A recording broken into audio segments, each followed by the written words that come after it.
ମୁଁ ବିଶ୍ୱାସ କରେ ଯେ ଆମ ଦେଶର ଆର୍ଥିକ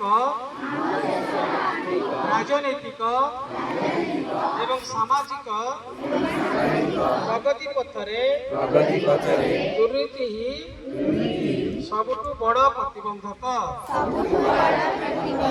ମୁଁ ବିଶ୍ୱାସ କରେ ଯେ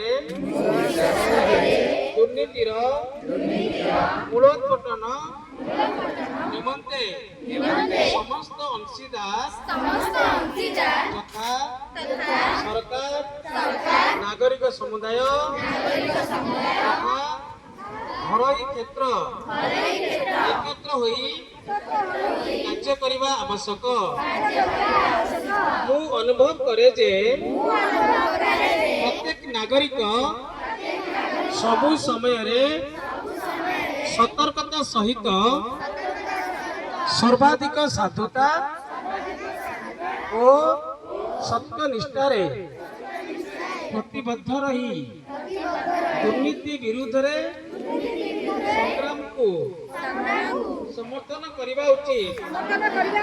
ମୁଁ ସେଥିପାଇଁ ଶପଥ ନେଉଛି ଯେ ଜୀବନର ପ୍ରତ୍ୟେକ କ୍ଷେତ୍ରରେ